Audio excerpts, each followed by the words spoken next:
Bismillahirrahmanirrahim. Assalamualaikum warahmatullahi wabarakatuh. Waalaikumsalam warahmatullahi wabarakatuh. Saudara-saudara kaum muslimin rahimakumullah. Setiap penganut agama di dunia ini mempunyai sesuatu kitab yang dianggapnya sebagai kitab suci. Orang Hindu punya kitab Weda. Orang Buddha punya kitab Tripitaka. Yahudi mempunyai Taurat. Nasrani mempunyai Injil. Penganut Konghucu punya kitab Tao Te Ching. Orang Majusi punya kitab Zen Avesta. Orang kebatinan punya kitab Serat Centani, Hidayat Jati, Darmo Gandul, atau Gatoloco. Sementara kita umat Islam oleh Allah diberikan Al-Quranul Karim. Mengapa kita yakini Quran ini sebagai kitab suci? Pertama, ia bebas dari intervensi dan investasi manusiawi. Ia sepenuhnya, baik isi maupun redaksi, adalah produk dari Allah Subhanahu wa ta'ala. Kita yakini Quran kitab suci karena sampai hari ini belum ada seorang pun yang sanggup membuat seperti itu. Suatu kitab hanya dinamakan suci kalau dia bersih dari investasi dan intervensi manusia. Al-Quran ini sejak turunnya 14 abad yang lalu telah menantang. Wa in kuntum fi raibim mimma nazzalna ala abdina fa'tu bi suratin min mislih. Apabila kamu ragu-ragu terhadap kebenaran Quran yang kami turunkan kepada hamba kami Muhammad, atau kamu menyangka Quran itu cuma bikinan Muhammad saja, cobalah kamu buat satu surah saja semacam Al-Quran. Apabila kamu tidak mampu melakukannya seorang diri, wada'u syuhada'akum, ajak seluruh teman-temanmu.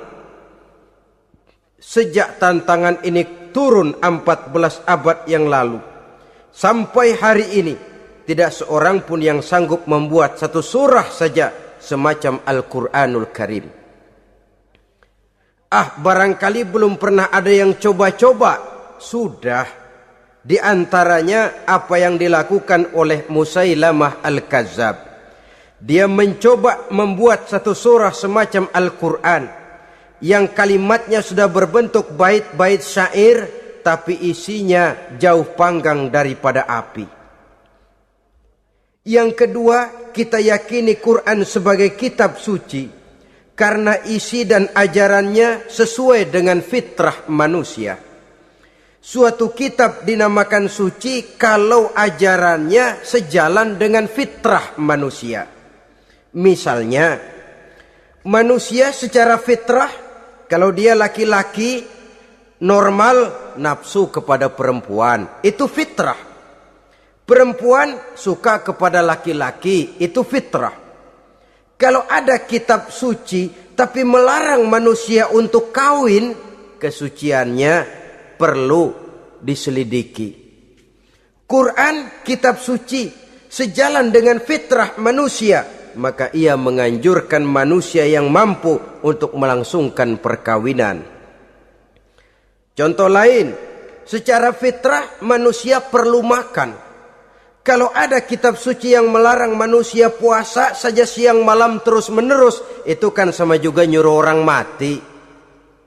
Quran sesuai dengan fitrah manusia, maka dalam Islam puasa wisol, puasa ngableng, apa itu istilahnya, puasa nyambung dari pagi sampai sore sampai malam sampai pagi lagi puasa terus, bukan saja tidak boleh, malah haram hukumnya. Kenapa? Itu bertentangan dengan fitrah manusia. Yang ketiga, kita yakini Quran sebagai kitab suci karena isinya tidak kontroversial. Isinya tidak saling bertentangan satu sama lain. Di ayat manapun Quran mengajarkan Allah itu Esa. Satu kali dia berkata haram, dia akan tetap berkata haram. Isinya tidak kontroversial. Sebab kalau ada kitab suci, di satu pihak mengajarkan Tuhan Esa, di lain ayat mengajarkan Tuhan 3, di lain ayat lagi mengajarkan Tuhan 4, kitab kacau namanya. Bagaimana suatu kitab bernama suci kalau isinya kontroversial satu dengan lainnya? Dari 3 kriteria inilah kita yakini Quran sebagai kitab suci. Masalah yang akan kita bicarakan pada pertemuan kita kali ini, bagaimana sikap kita terhadap Al-Quranul Karim sebagai kitab suci. Berangkat dari sebuah hadis di mana Rasulullah sallallahu alaihi wasallam pernah memberikan tawaran. Beliau bersabda, "Man ja'ala al-Qur'ana amamahu qadahu ilal jannah, wa man ja'ala al-Qur'ana khalfahu saqahu ilan nar." Siapa yang menjadikan Quran sebagai imam, maka Quran akan membimbing dia ke dalam surga. Tetapi siapa yang menjadikan Quran sebagai makmum, maka Quran akan mendorong dia ke dalam neraka. Pilihan terserah kita. Siapa yang menjadikan Quran sebagai imam, ditempatkannya Al-Quran di depan, dia ikuti petunjuk dan ajaran Al-Quran, maka Quran akan membimbing dia ke surga. Surga dunia, lebih-lebih lagi surga akhirat. Tetapi sebaliknya, siapa yang menempatkan Quran di belakangnya, dia belakangi Al-Quran, dia belakangi perintah dan ajaran-ajaran Al-Quran, dia perturutkan hawa nafsunya dalam kehidupan ini, maka Quran akan mendorong dia ke dalam neraka. Ya, neraka dunia, lebih-lebih lagi neraka akhirat. Pilihan terserah kita. Saya mau tanya, kira-kira Quran dalam hidup kita jadi imam apa jadi makmum? Imam apa makmum? Kalau Quran jadi imam, artinya kita umat Islam jadi makmum. Resiko dan logika tentu. Makmum harus ngikuti imam. Imam takbir, makmum takbir. Imam ruku, makmum ruku. Imam sujud, makmum sujud. Imam tahiyat, makmum tahiyat. Itu namanya Quran jadi imam, kita jadi makmum. Artinya dalam terjemahannya pada kehidupan, kalau merah kata Quran, merah kita kata. Hijau kata Quran, hijau kita bilang. Ke barat kata Quran, ke barat kita pergi. Ke timur kata Quran, ke timur kita berangkat. Halal kata Quran, halal kata kita. Haram kata Quran, haram kita bilang. Itu Quran imam, kita makmum. Nyatanya kadang-kadang kontras. Nyatanya kadang-kadang paradok. Merah kata Quran, hijau dong kata kita. Halal kata Quran, remeng-remeng kata kita. Ke barat kata Quran, ke timur kita pergi. Dalam praktek kita mau jadi makmum, Quran kita suruh jadi imam. Kita sesuaikan Quran dengan selera kita. Mana-mana ayat yang menguntungkan, mana ayat yang sesuai dengan mau kita, itu yang kita baca kuat-kuat. Itu yang kita canangkan ke tengah masyarakat ramai. Tapi manakala Quran itu bertentangan dengan nafsu kita, bertentangan dengan gaya dan kepribadian kita, kita umpetin itu Quran. Kalau kita cuma umpetin lumayan, kadang-kadang kita tuduh Quran ketinggalan zaman. Kita anggap Quran tidak relevan lagi dengan situasi dan kondisi. Kalau sudah begitu, sudah menyeberang terlalu jauh namanya. Saudara-saudara kaum muslimin rahimakumullah. Inilah makna hadis Nabi yang diriwayatkan dari Imam Ali bin Abi Thalib, bersabda Rasul, "Man qara'al Qur'ana fastazharahu fa ahalla halalahu wa harrama haramahu adkhalahul jannah.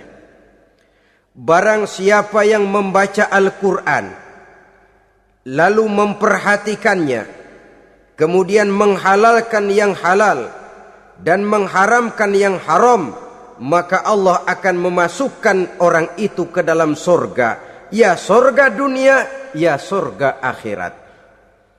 Apabila kita renungi hadis ini, maka untuk berimam kepada Al-Quran ada 3 jalan utama yang harus kita laksanakan. Pertama, dari kalimat man qara'al Qur'an, barang siapa yang membaca Al-Quran. Ini artinya siapa yang ingin menjadikan Quran sebagai imam di dalam kehidupan, jalan pertama yang harus ditempuhnya menanamkan kegemaran membaca Al-Quranul Karim. Al-Quran gharibun fima baina qaumin la yaqra'una. Quran akan jadi asing, Quran akan jadi aneh kalau terletak di tengah rumah orang Islam yang tidak suka membaca Al-Quranul Karim. Jadi langkah pertama, tanamkan kegemaran membaca Al-Quran. Saya tidak menyalahkan kalau remaja kita gandrung kepada Stevie Wonder. Baik kalau mereka senang kepada suara emasnya Michael Jackson atau suaranya Madonna. Tapi kalau sampai harus mengalahkan kecintaan mereka kepada membaca Al-Quran, ini ironi. Sebagai orang tua, kalau anak-anak kita buta huruf Latin, katanya menghambat pembangunan. Bahkan pemerintah saja menggalakkan bebas 3B itu. Buta aksara diantaranya, supaya rakyat bisa membaca huruf Latin.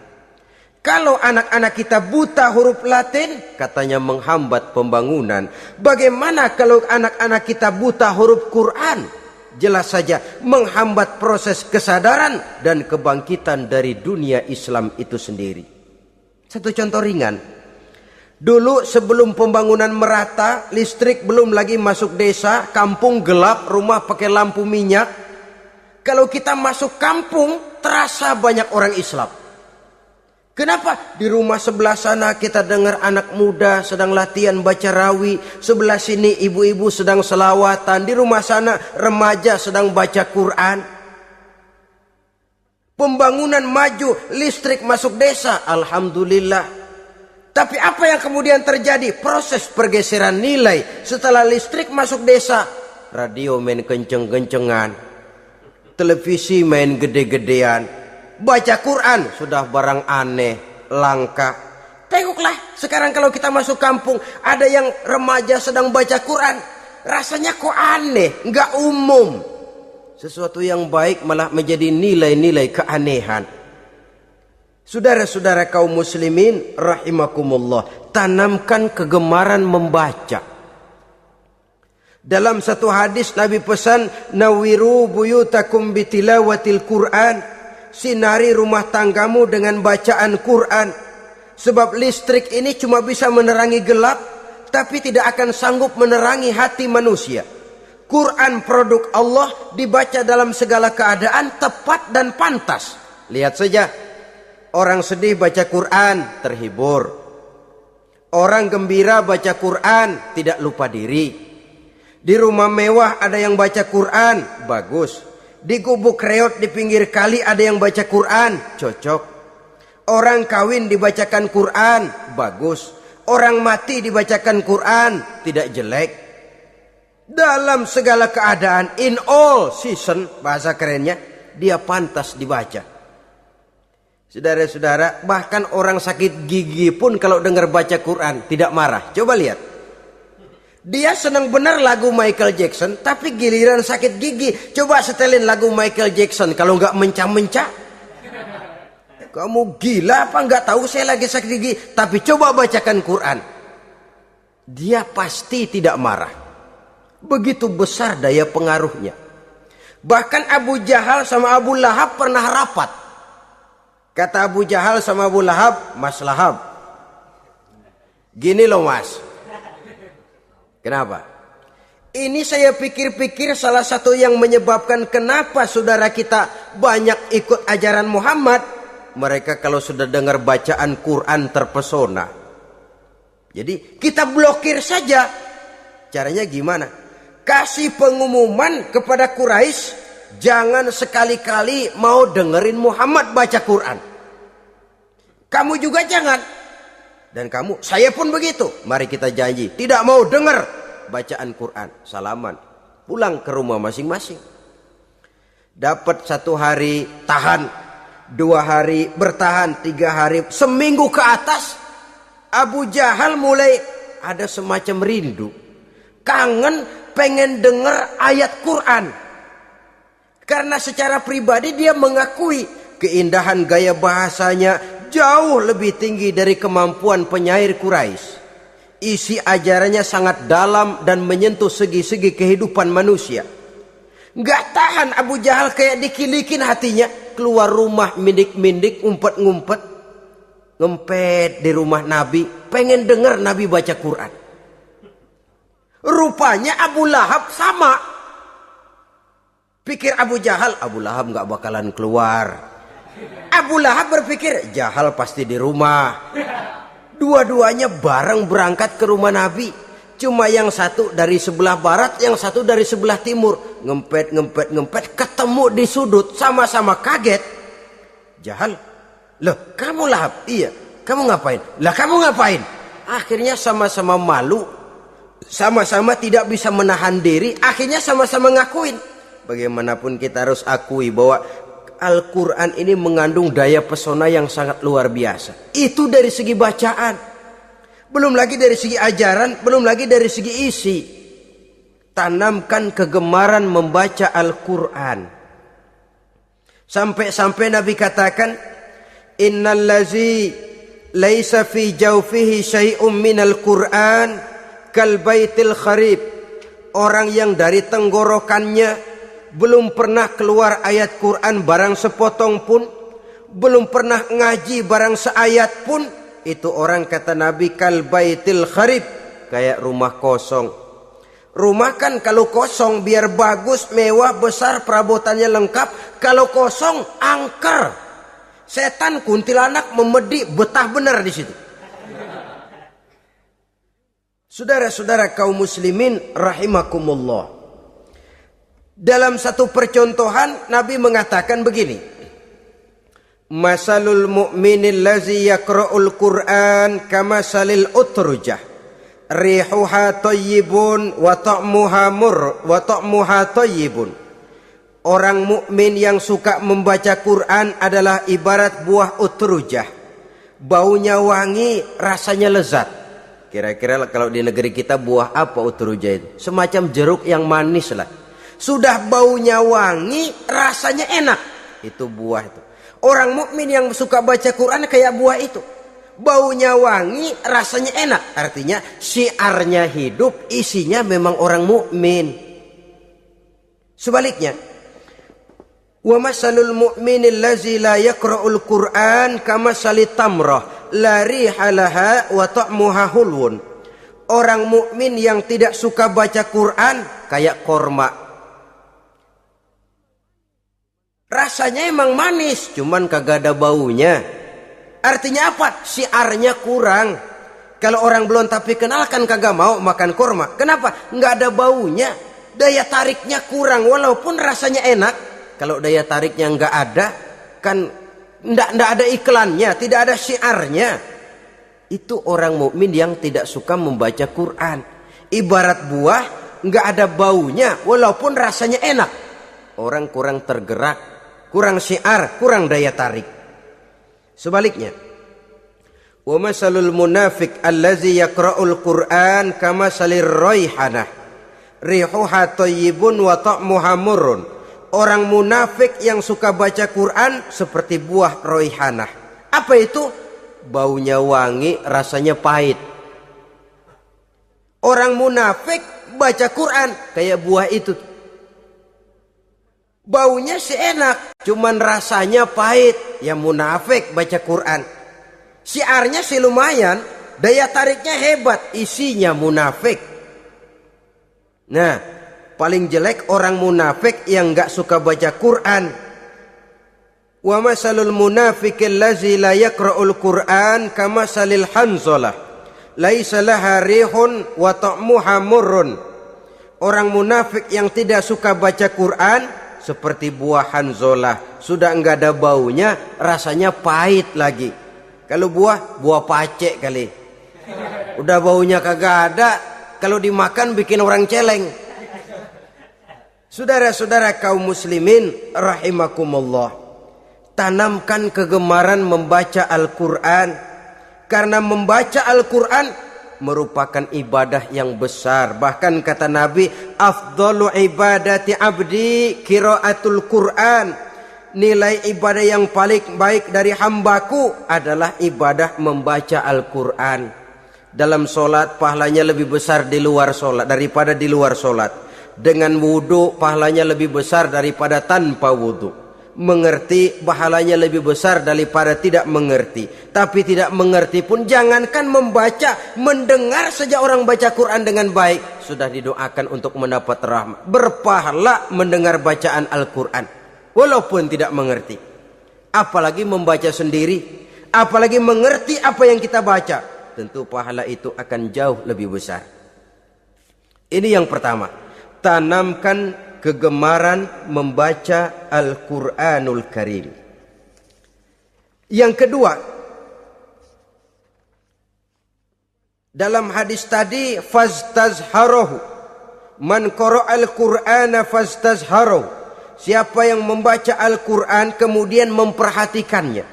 Jadi kalau kita mau berimam kepada Al-Quran, setelah menanamkan kegemaran membaca, yang kedua, perhatikan, pahami isinya. Jangan seperti monyet pakai mahkota, ketawa girang, cengengesan, tapi dia tidak tahu arti kebesaran mahkota yang disandangnya itu. Bangga dengan Al-Quran, tapi apa kandungannya kita tidak mengerti. Untuk memahami Al-Quran ini, caranya bagaimana? Tentu mudah saja. Seperti contoh, kalau kita ingin mengerti caranya bikin tahu, jangan bertanya kepada montir mobil.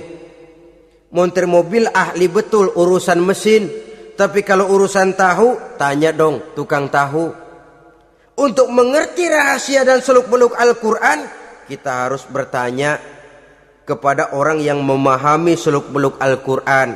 Para ulama, para kiai, para ustadz, yang kita tahu kualitas keilmuannya, kita yakini loyalitas dan integritasnya kepada Islam ini. Kenapa? Ayat-ayat Quran itu elastis. Dia dibawa kemana saja mau. Ditafsirkan menurut kemauan orang bisa. Paling celaka kalau yang belajar tidak punya dasar, yang mengajar punya maksud lain. Sesat dan menyesatkan. Yang ngajar punya nafsu ambisi, yang belajar tikus budeg. Yang memang tidak punya dasar apa-apa. Sekali belajar langsung tafsir. Cara wudhu yang baik saja belum ngerti. Cara ruku dan sujud yang baik saja belum bisa. Yang membatalkan sholat apa ndak bisa, ndak ngerti. Sekali langsung. Ndak, supaya kita langsung saja belajar langsung Al-Quranul Karim. Tidak jelek. Cuma akan lebih baik kalau sebelumnya ada unsur penunjang dari nilai-nilai keilmuan dalam Islam ini. Disinilah perlunya menghidupkan majelis-majelis taklim. Sebab kalau Al-Quran hanya dipahami dan dikutak-kutik menurut maunya rasio saja, kekuatan rasio terbatas. Saya akan khawatir nantinya akan timbul pendapat-pendapat di mana Al-Quran disesuaikan dengan otak. Bukan otak ngikuti Quran, tapi Quran disuruh ngikuti otak. Contoh yang dekat saja, kalau saudara ngukur kayu pakai meteran, itu kira-kira meteran ikut kayu, apa kayu ikut meteran? Ayo, kira-kira kayu ikut meteran, apa meteran ikut kayu? Meteran ikut kayu. bagus. Kalau meteran ikut kayu, artinya nggak ada meteran benar di dunia ini. Kayunya kependekan, meterannya dipotong. Kan begitu toh? Meteran ikut kayu namanya. Bukan meteran ikut kayu, tapi kayu yang harus ikut meteran. Otak harus ikut wahyu. Jangan wahyu disuruh ikut otak. Manusia ikut Quran, jangan Quran disuruh ikut manusia. Dan kaum orientalis, ya, orang barat di luar Islam yang mendalami, mempelajari Islam dengan tujuan mencari kelemahan Islam untuk menghantam umat Islam. Itu sengaja mencari ayat-ayat yang mereka kumpulkan untuk menghantam umat Islam. Supaya mereka meragukan Qur'annya untuk kemudian pada suatu saat meninggalkan Qur'an sama sekali. Timbullah pendapat ada ayat Quran yang sudah tidak sesuai lagi katanya dengan situasi dan kondisi. Seolah-olah otak manusia sudah jauh lebih pintar daripada Al-Quranul Karim. Saudara-saudara kaum muslimin rahimakumullah. Inilah yang kita berlindung dari Allah. Sebab secara demikian dengan kata lain kita secara tidak sadar sudah mengurangi kemahamutlakan dan kesempurnaan dari Allah Subhanahu wa ta'ala. Untuk memahami Al-Quran, maka kita harus bertanya kepada ahlinya, mengaji, menghidupkan majelis-majelis taklim. Jangan sampai Al-Quran menjadi awam di tengah masyarakat Islam sendiri. Ini jalan yang kedua, memahami isinya. Sehingga dengan demikian, manakala Al-Quran dibacakan orang, pemikiran kita tidak lagi terpusat kepada kemerduan suara orang yang membaca, tapi tertuju kepada isi yang dikandungnya. Sehingga dalam kondisi semacam itu, boleh jadi tiap kali dibacakan Al-Quran, nilai iman makin tambah. Kita dengar orang baca, Alam tara kaifa fa'ala rabbuka bi ashabil fil. Terbayang oleh kita bagaimana Raja Abrahat dengan pasukannya mau menghancurkan Ka'bah. Bagi Allah cukup menurunkan burung ababil, hancur lebur Abrahat, raja besar dengan seluruh pasukan gajahnya, berantakan dibuatnya cuma dengan burung ababil. Allah maha besar, Allah maha kuasa. Tambah iman. Kalau tidak, ya seperti yang banyak terjadi. Quran menceritakan azab, kita malah kesenangan. Walakum azabun alim, kamu akan mendapat azab yang pedih. Kita teriak di pojokan, toyib, toyib. Allah, alhamdulillah. Digambarkan azab malah baik-baik. Bahwa kita suka, kita gemar kepada bacaan Quran dengan suara yang merdu, alhamdulillah. Akan lebih baik lagi kalau kita mengerti apa yang dibacanya. Sebab perintah membaca tersirat makna perintah untuk memahami. Perintah memahami tersirat makna untuk mengamalkan. Dengan kata lain, kita hanya bisa mengamalkan Quran dengan baik kalau kita mengerti isinya. Kita hanya bisa mengerti isinya kalau kita rajin membacanya. Baik membaca yang tersirat, baik membaca yang tersurat dengan petunjuk para alim ulama, para kiai, dan orang-orang yang ahli di bidang itu. Saudara-saudara kaum muslimin rahimakumullah, inilah jalan kedua. Upayakan memahami isinya. Hidupkan kajian-kajian agama, hidupkan majelis-majelis taklim. Jangan sampai Al-Quran asing di hati kita sendiri. Jangan sampai kita awam terhadap makna kandungan dan ajaran Al-Quran, sementara kita yakini bahwa dialah yang akan bisa membimbing kita menuju kebahagiaan sejak dari dunia sampai ke akhirat nanti. Jalan ketiga untuk berimam kepada Al-Quran, setelah menanamkan kegemaran membaca lalu berupaya memahami isinya, yang ketiga adalah mengamalkannya dalam kehidupan sesuai dengan kemampuan yang kita miliki. Quran tidak akan membawa berkah kalau ajaran yang terkandung di dalamnya kita baca, tapi kemudian kita injak-injak dalam praktek kehidupan. Quran mengatakan riba haram, tapi praktek kita dalam hidup malah senang betul kepada riba. Quran mengajarkan jagalah kesatuan persatuan dan ukhuwah Islamiyah. Praktek yang kita lakukan malah centang perenang, malah saling bertolak belakang, malah kadang menjegal kawan seiring, menggunting dalam lipatan, ramai kita dengan kita. Lalu kelemahan pun menjadi kenyataan di mana-mana. Quran sekali lagi tidak akan membawa berkah kalau yang kita baca kita injak-injak. Tentang pengamalan Al-Quran ini, Allah subhanahu wa ta'ala mengklasifikasi manusia dalam firman-Nya. Thumma awrasnal kitabal lazina astafaina min ibadina. Kemudian kami wariskan Al-Quran ini kepada hamba-hamba kami yang kami pilih. Ya Allah, coba saja kita lihat ayat ini. Quran kitab pilihan diberikan kepada umat pilihan, yaitu kita-kita ini. Lalu bagaimana umat pilihan ini setelah menerima Al-Quran? Terbagi dalam 3 kelompok besar. Pertama, kata Allah, faminhum zalimun linafsihi. Di antara mereka ada yang setelah menerima Al-Quran kemudian zalim kepada dirinya sendiri. Artinya hanya mulutnya saja yang menerima Al-Quran, tapi perbuatannya menginjak-injak Al-Quran. Orang semacam ini tidak zalim kepada Allah, tidak zalim kepada Rasulullah, tetapi orang semacam ini zalim kepada dirinya sendiri. Dia terima Quran dengan mulutnya, tapi dia injak-injak Quran dengan perbuatannya. Na'udzubillah summa na'udzubillah. Kelompok yang kedua, faminhum muqtasid. Di antara mereka ada yang setelah menerima Al-Quran lalu muqtasid. Muqtasid ini 50-50. Ngambil jalan tengah. Ajaran Quran dipakai, ajaran setan dikerjain. Artinya juga perintah Quran oke, larangan Quran ho-oh. Saudara-saudara, malaikat bingung bagaimana montennya nih anak ini. Perintah Quran dikerjain, larangan Quran juga dikerjain. Ini muqtasid. Nah, yang ideal adalah golongan yang ketiga, kata Allah, wa minhum sabiqun bil khairati biiznillah.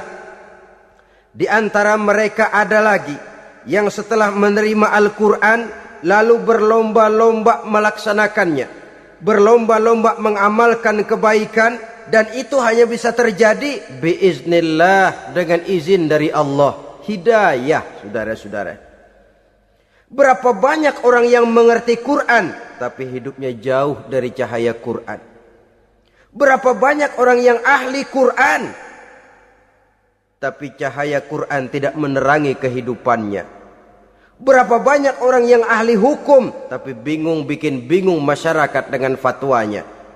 Saudara-saudara kaum muslimin, kenapa bisa terjadi? Itu tidak ada hidayah, tidak biiznillah, tidak ada izin dari Allah. Maka bisa membaca Quran, alhamdulillah. Bisa memahaminya, kita bersyukur kehadirat Allah. Lebih penting dari itu, kita mohon hidayah agar bisa mengamalkannya sesuai dengan kemampuan kita. Saudara-saudara kaum muslimin rahimakumullah. Mana yang lebih banyak di zaman kita sekarang ini? Kita bisa analisa. Ada yang menerima Quran hanya dengan mulutnya saja. Kalau ditanya, Tuhanmu siapa? Allah. Kiblatmu mana? Ka'bah. Saudaramu siapa? Umat Islam. Kitab sucimu apa? Quran. Kamu bisa baca? Enggak. Ya, kalau cuma enggak bisa baca barangkali kadang-kadang Quran saja pun tidak punya. Ini yang ironi, ini yang menyedihkan. Saudara-saudara kaum muslimin rahimakumullah. Tanpa melaksanakan konsepsi Al-Quran di dalam kehidupan, maka kesenangan kita membacanya, pengertian kita tentang Al-Quran, barangkali tidak akan bisa berbuat terlalu banyak di dalam kehidupan. Maka sekarang ini sudah ada terjemahan Quran dalam bahasa Indonesia, dalam bahasa daerah, dalam bahasa Inggris, Belanda, bahkan Jerman, yang masih harus terus dan selalu ditingkatkan terjemahan Quran di dalam kehidupan. Dengan kata lain, kita umat Islam manunggal dengan Quran kita. Jangan cuma jadi kebanggaan Islam tinggi, tidak ada yang lebih tinggi dari Islam. Quran kitab suci, tidak ada yang bisa menandinginya. Qurannya, tapi umatnya, kadang-kadang kita ini jauh panggang daripada api. Kita bersyukur musabaqah tilawatil Quran dihidupkan dengan biaya bermiliar rupiah, sejak dari tingkat kelurahan, kecamatan, wali kota, provinsi, sampai kepada tingkat nasional, untuk menanamkan kegemaran membaca Quran. Setelah itu hendaknya diadakan peningkatan dengan upaya memahaminya, sehingga pada suatu saat boleh kita adakan musabaqah pengamalan Quran. Hadiahnya sudah langsung dari Allah sendiri. Ini yang kita perlu berlomba mengamalkan ajaran Quran. Sabiqun bil khairat, berlomba mengamalkan ajaran-ajaran Al-Quranul Karim. Nah, oleh karena Al-Quran ini dalam bentuknya yang umum kadang-kadang hanya menjelaskan satu persoalan secara global, kita memerlukan tuntunan sunnah dari Rasulullah Shallallahu Alaihi Wasallam. Umpamanya, Quran hanya mengajarkan aqimis sholat, dirikan sholat. Caranya bagaimana? Tidak ada cara sholat dalam Quran. Dari mana kita tahu cara sholat? Dari sunnah. Itu sebabnya selain Al-Quran sebagai sumber utama, kita memerlukan sunnah. Bahwa sholat pakai takbiratul ihram di Quran tidak ada. Bahwa sholat pakai tahiyat dalam Quran tidak ada. Jadi kalau orang cuma Quran saja, tidak ada sunnah itu, ya bagaimana kita bisa sholat? Quran cuma mengatakan wa atimul hajja wal umrata lillah, laksanakan haji dan umrah karena Allah. Bagaimana manasik haji? Bagaimana cara sa'i? Bagaimana cara wukuf? Bagaimana cara melontar? Tidak ada dalam Quran. Yang memuat itu tidak lain sunnah. Untuk memahami Quran dan sunnah ini, kita memerlukan orang yang menguasai Quran dan sunnah. Oleh karena itu kita perlu petunjuk kepada para ulama. Itu sebabnya Quran sendiri mengatakan, wa in tanaza'tum fi syai'in farudduhu ilallahi wa rasulih. Apabila kamu berbeda pendapat tentang suatu persoalan, kembalikan kepada Allah dan Rasulnya. Kembalikan kepada Allah artinya kembalikan kepada Quran. Kembalikan kepada Rasul maksudnya kembalikan kepada sunnah. Siapa yang mengerti Quran dan sunnah? Para ulama yang kualitas ilmunya kita yakini, loyalitas dan kredibilitas serta integritas keislamannya bisa menjadi panutan. Saudara-saudara kaum muslimin rahimakumullah. Dengan demikian, kalau orang berkata langsung saja memahami Quran, sekarang kan sudah banyak terjemahannya, tidak usah lewat ulama-ulamaan. Saya tidak mencela, cuma agak mengkhawatirkan. Kalau dia memahami Quran cuma sekedar lewat terjemahannya saja, sangat mungkin jadi dia bisa salah paham. Kita memerlukan bantuan sunnah, kita memerlukan petunjuk para ulama yang menguasai di bidang itu. Kembalikan kepada Quran dan sunnah artinya bertanya kepada orang yang memahami Quran dan sunnah. Loh, dengan begitu kan akan terjadi perbedaan pendapat. Perbedaan pendapat sesuatu yang halal sepanjang tidak menyebabkan kita berpecah belah. Halal berbeda pendapat, asal diletakkan pada proporsinya.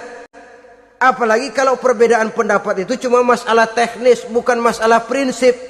Kenapa tidak pulang saja kepada tuntunan Quran? Lana a'maluna walakum a'malukum. Kami akan mengamalkan amalan yang kami yakini benarnya. Saudara persilahkan mengamalkan amalan yang saudara yakini benarnya. Sama-sama punya alasan, sama-sama punya dalil. Tidak usah saling menyalahkan. Tidak usah saling mengklaim merasa yang paling benar, orang lain salah semua. Kemukakan argumen, jangan sentimen. Harus dengan semangat mencari kebenaran, bukan untuk mencapai kemenangan. Kalau sentimen lebih penting dari argumen, kalau kemenangan lebih diutamakan dari mencari kebenaran, yang berlaku kadang-kadang gengsi. Kalau sudah gengsi, yang bicara emosi. Kalau sudah emosi, istilah kita di kampung, ngambek. Gedean ilmunya sama ambeknya.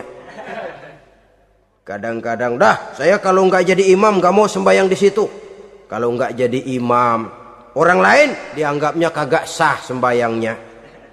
Wah, pokoknya kalau nggak ngaji sama saya Islamnya kurang bener. Mengklaim. Perbedaan pendapat wajar, halal, asal tidak menyebabkan kita berpecah belah. Dan sewajarnya kita lebih berusaha mencari titik pertemuan, memperbesar persamaan, dan bukan mengutak-ngutik perbedaan. Kadang-kadang inilah penyakit kita nih.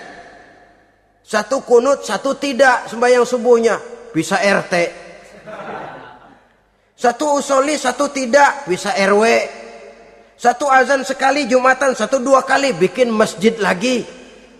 Kenapa bukan persamaannya yang dicari? Kenapa justru perbedaannya yang diperbesar? Yang masalah macam ini sampai kiamat tidak pernah selesai. Kan lebih baik kalau kita ditanya orang, Pak, sholat subuh itu pakai kunut apa tidak sih? Kalau saya pakai. Kalau yang tidak pakai kunut bagaimana Pak? Betul, kata yang tidak pakai. Jadi yang pakai kunut betul, betul karena saya pakai kunut. Yang tidak juga betul, betul kata yang tidak pakai. Kalau yang kunut betul, yang tidak kunut betul, lalu yang salah yang mana Pak? Yang salah yang subuh nggak sembahyang. Lebih objektif, proyek garapannya ada, umat tidak berpecah belah. Ini yang konyol, kadang-kadang khutbah Jumat pakai membongkar khilafiyah. Menghantam tahlil, menghantam kunut. Selesai sembahyang Jumat, apa yang terjadi? Umat resah, masyarakat gelisah, polemik timbul, masalah tidak terselesaikan. Orang jadi khotib itu raja dalam mimbar Jumat, siapa yang mau bantah dia? Kalau memang mau buka itu persoalan khilafiyah, buka dalam forum khusus. Adakan pengajian, jelaskan masalahnya secara luas, mendasar. Jangan mengklaim dan memponis. Berikan kebebasan kepada umat untuk menilai. Masalahnya selesai, yang tidak puas bisa bertanya. Saudara-saudara, sudah lewat masanya kita meributkan soal itu. Sudah datang waktunya di mana kita lebih mementingkan dan membicarakan masalah-masalah yang lebih mendesak dihadapi oleh umat. Kemiskinan misalnya, kebodohan misalnya, keterbelakangan umpamanya, peluang untuk mendapatkan pendidikan yang layak bagi anak-anak kita yang berotak cerdas tapi tidak punya kemampuan ekonomi umpamanya.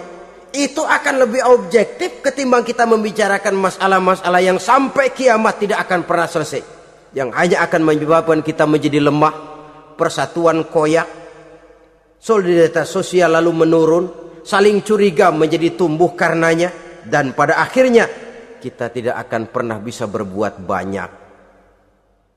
Untung kalau tidak menjadi tertawaan bagi orang yang berdiri di luar pagar. Saudara-saudara kaum muslimin rahimakumullah. Sekali lagi, Al-Quran tidak akan membawa berkah kalau yang kita baca kita injak-injak. Oleh karenanya, untuk berimam kepada Quran ini, sekali lagi, pertama, tanamkan kegemaran membaca. Yang kedua, upayakan memahami isinya melalui bimbingan orang yang ahli di bidang itu. Yang ketiga, amalkan sesuai dengan kemampuan. Sebab itu ada prinsip, kalau isi suatu hadis nampaknya bertentangan dengan otak, kesohihan hadis itu boleh diperiksa. Tapi kalau ayat Quran nampaknya bertentangan dengan otak, otaknya yang harus diperiksa. Jangan Qurannya lalu disesuaikan dengan otak. Sebab kalau kita sudah berani berteori, ada ayat Quran yang tidak sesuai dengan keadaan. Ayat yang mana? Yang ini. Tahun depan tambah lagi. tahun depan tambah lagi, makin lama makin habis Al-Quran itu. Yang perlu diperbarui cara kita memahami Quran. Bukan dengan mengemukakan teori ayat Quran kehilangan relevansi. Cara kita memahami barangkali yang kurang relevan. Dalam situasi, dalam konteksnya dengan situasi dan kondisi. Jangan lupa, Al-Quran ini kan untuk semua umur. Dia bisa dipahami secara filosofis, dia bisa dipahami dengan kacamata orang awam. Tingkat kemampuan berpikir orang tidak semuanya sama. Kalau semua orang kita mau ajak berfilsafat, merenung dalam-dalam, menerawang tinggi-tinggi, ialah buat mereka yang terjangkau oleh perguruan tinggi. Tapi buat saudara-saudara kita, pedagang-pedagang kecil, petani di desa-desa terpencil, remaja-remaja yang jauh dari sentuhan teknologi canggih, sanggupkah mereka berpikir filosofis? Sementara mereka merupakan bagian terbesar dari kondisi umat ini. Saudara-saudara kaum muslimin, oleh karenanya ditentang membaca, memahami dan mengamalkan, Rasulullah Shallallahu Alaihi Wasallam pernah memberikan sugesti. Beliau bersabda, "In aradtum aisas su'ada, apabila kamu menginginkan kehidupan yang bahagia, hidup seperti hidupnya orang-orang yang bahagia, dan tentu ini keinginan kita semua, wa mautas syuhada, dan menginginkan mati sebagai matinya para syuhada, para pahlawan pembela agama, orang yang mati syahid." Wah, ini sudah tidak duanya ini. Hidup mulia, mati syahid. Dapat dua-duanya. Wan najata yaumal hasyri, dan ingin mendapat keselamatan pada hari hasyr, hari pengumpulan manusia di padang mahsyar. Wazilla yaumal harri, dan mendapat perlindungan dari Allah pada hari yang sangat panas. Wal huda minad dhalalah, dan mendapat petunjuk dari kesesatan. Nah, ini keinginan semua orang. Kan yang kita cari apa sih? Hidup bahagia. Biar ndak kaya asal bahagia sudah enak. Lalu apalagi? Matinya sebagai syahid. Kemudian di hari pengumpulan nanti mendapat keselamatan. Lalu pada saat orang lain kepanasan kita mendapat perlindungan. Kemudian orang lain kebingungan kita mendapat petunjuk. Kalau ini yang diinginkan kata Nabi, resepnya fa'adimu qiraatal Quran, maka lazimkan, biasakan olehmu membaca Quran. Tidak ada terlambat. Idealnya memang dari kecil, sebab lidah kalau sudah kaku berat. Disuruh baca innallaha laghaniyun hamid, lidahnya berat. Innallaha lampuniyun hamid, lampuniyun. Laghaniyun jadi lampuniyun. Lidah itu kalau sudah berat ya memang berat. Disuruh baca ya bani Israel, lidahnya berat. Ya bini Siroil gitu. Jadi ya bini Siroil. Saudara-saudara, idealnya memang dibiasakan dari kecil supaya lidah itu ringan. Kalau tidak ada istilah terlambat. Saya malu pak, belajar alif-alifan udah gede. Ya jangan alif-alifan, alif beneran. Alif-alifan kapan bisanya? Alif beneran yang dipelajari. Tidak ada istilah terlambat, tidak ada istilah malu untuk belajar Al-Quran ini. Saudara-saudara kaum muslimin rahimakumullah, ini sugesti untuk menanamkan kegemaran membaca. Lalu sugesti untuk memahaminya, tentu banyak ayat, banyak hadis. Mengapa tidak di antara kamu sekelompok orang yang berangkat untuk memperdalam, memahami agama? Falaula nafaro min kulli firqatin minhum ta'ifatun liyatafaqahu fid din. Di tengah kelompok orang yang berangkat belajar teknologi canggih, di tengah grup orang yang mendalami ekonomi, di tengah kelompok orang yang membidangi hukum, di tengah kelompok orang yang sibuk meneliti ilmu-ilmu kedokteran, mengapa tidak ada kelompok orang yang secara takhasus Liyatafaqahu fid din, mendalami agama ini, mendalami Quran ini harus ada. Lalu sugesti untuk mengamalkan Al-Quran kelihatan dari peringatan Allah yang kita bisa temukan pada surah Toha ayat 124 sampai dengan 127.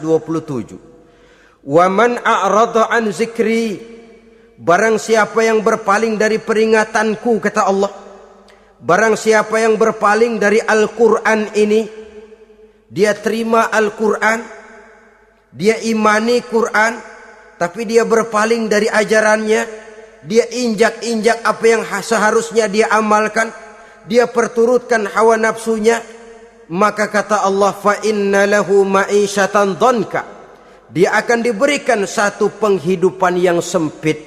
Inna lillahi wa inna ilaihi raji'un. Diberikan hidup yang sempit. Kalau hidup sudah terasa sempit, bagaimanapun luasnya rumah, sempit. Kalau hidup sudah terasa sempit, bagaimanapun banyaknya harta, sumpek. Kalau sudah hidup ini terasa sempit, bagaimanapun luasnya pergaulan, tidak ada tempat kita bertanya, melarikan persoalan, membagi rasa. Siapa yang berpaling dari Quran, dia akan diberikan penghidupan yang sempit. Bukan dagangnya tidak untung, bukan kerjanya tidak digaji, tapi kesempitan hati lebih bahaya loh dari kesempitan ekonomi. Itu di dunia. Di akhirat, wa nahsyuruhu yaumal qiyamati a'ma. Di akhirat nanti dia akan dikumpulkan oleh Allah dalam keadaan buta. Ya Allah, ya Rasul. Padahal ke akhirat kita baru tumben. Sekali ke akhirat buta. Masya Allah. Di tempat kita lahir saja, kalau tadinya kita melihat tahu-tahu menjadi buta, kita bingung. Padahal jalan sudah pernah kita lihat, arah sudah pernah kita tahu. Bagaimana di padang mahsyar nanti? Kemana jalan yang akan ditempuh? Kepada siapa kita hendak bertanya? Mana teman, mana istri, mana anak? Buta pula kita. Satu kesengsaraan yang merupakan puncak kesengsaraan. Dikala itu orang yang semacam tadi protes. Rabbi, lima hasyartani a'ma wa qad kuntu basira. Wahai Allah, kenapa hari ini saya dikumpulkan dalam keadaan buta?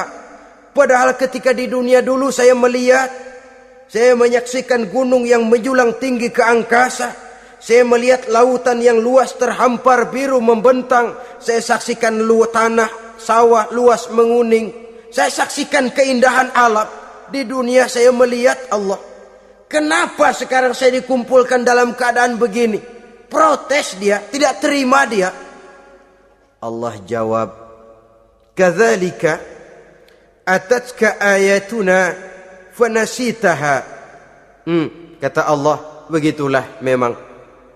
Dahulunya waktu di dunia telah datang ayat-ayat kami kepadamu. Telah turun Al-Quran. Telah datang agama. Fanasitaha. Tapi kamu lupakan dia. Kamu lupakan Quran. Kamu lupakan Islam. Datang ayat, turun Quran, turun agama. Kamu belaga pilon. Kamu belaga enggak tahu. Wa kadzalikal yauma tunsa. Maka hari ini pun begitulah kamu dilupakan. Sebagaimana dulu waktu di dunia, kamu telah melupakan ayat-ayatku, melupakan kitabku, melupakan ajaran-ajaranku. Hari ini kamu pun dilupakan. Seolah-olah Tuhan cuma enggak bilang, mereka protes, Tuhan, kenapa saya buta padahal di dunia saya ngelihat. Kata Tuhan, kalau bahasa kita, lu rasain. Lu sih, kenapa dulu di dunia? Pura-pura enggak lihat. Kenapa waktu di dunia? Pura-pura enggak tahu. Kenapa waktu di dunia? Kamu lupakan Quran. Maka hari ini pun engkau kami lupakan. Wa kadzalikal yauma tunsa. Wa kadzalika najzi man asrafa wa lam yu'min bi ayati rabbih wal azabul akhirati ashaddu wa abqa. Demikianlah kami membalas orang yang berlebih-lebihan, orang yang melampaui batas, dan tidak mau beriman kepada ayat-ayat Tuhannya, dan sungguh siksa akhirat itu lebih dahsyat dan lebih kekal. Siksa dunia mungkin kelaparan, kekurangan ekonomi, kekurangan pakaian, tapi berapa hari paling lama seumur manusia? 70 tahun umur kita, ya paling lama begitulah. Tapi siksa akhirat, kesengsaraan akhirat, kesengsaraan neraka, asyaddu wa abqa, lebih dahsyat dan lebih kekal. Di zaman sekarang orang bukan cuma berbuat potong kompas, berpikir pun potong kompas, berpikir pun ngambil jalan pintas. Dia lebih memilih kesenangan yang sedikit dengan mengorbankan kesenangan yang abadi. Dia mengejar surga yang sebentar dengan menghancurkan surga yang kekal. Dicarinya surga dunia, hidup cukup, rumah bagus, makan bagus, pakaian bagus, istri bagus, dengan menghalalkan segala macam cara, berpaling daripada kehidupan agama, lalu menginjak-injak Al-Quranul Karim. Kita berlindung kepada Allah, jangan sampai dimasukkan dalam kelompok yang di akhirat nanti dibangkitkan dalam keadaan buta. Na'udzubillah summa na'udzubillah. Di sini kita terkesan dengan apa yang dikatakan Sayyid Muhammad Abduh, al-Islam mahjubun bil muslimin. Kebesaran Islam kadang-kadang tertutup oleh tingkah laku umat Islam sendiri. Keluhuran dan kesempurnaan Al-Quran tertutup oleh kebodohan umat Islam. Sedangkan untuk mengungkapkan rahasia Al-Quran ini diperlukan keahlian yang kompleks. Saudara yang di fakultas teknik belajar teknologi, ungkap buka rahasia Quran di bidang teknologi. Saudara yang di bidang kedokteran, ungkap buka rahasia Al-Quran di bidang kedokteran. Saudara yang ahli geologi, pelajari struktur kulit bumi dengan mengungkap rahasia Al-Quran. Sehingga pengkajian kita tentang teknologi, pengkajian kita tentang angkasa luar, pengkajian kita tentang anatomi manusia akan berakhir kepada subhanaka ma khalaqta hadza batila. Ya Allah, tidak satu pun yang Engkau ciptakan ini sia-sia. Perut bumi mengandung minyak, timah, kekayaan yang berharga untuk manusia. Mempelajari angkasa luar bisa memahami musim dan menyelamatkan manusia. Mempelajari rimba belantara, teknologi canggih, akhirnya akan memperkuat nilai-nilai iman. Menerjemahkan ajaran Quran lewat disiplin ilmu yang kita kuasai masing-masing, untuk kemudian bekerja sama bahu-membahu dalam rangka mengimani Al-Quran, mengamalkan Al-Quran, dan mengawal keluhuran Al-Quranul Karim yang atas dasar tuntunannya kita hidup, untuknya kita berjuang, dan dalam bimbingannya kita ingin kembali menghadap Allah Subhanahu wa ta'ala. Inilah pertemuan yang singkat ini. Mudah-mudahan kita diberikan kekuatan oleh Allah untuk berimam kepada Al-Quran, menjadikannya sebagai pedoman utama di dalam kehidupan kita. Terima kasih atas segala perhatian. Mohon maaf atas segala kekurangan. Usikum wa nafsi bitaqwallah. Wassalamualaikum warahmatullahi wabarakatuh.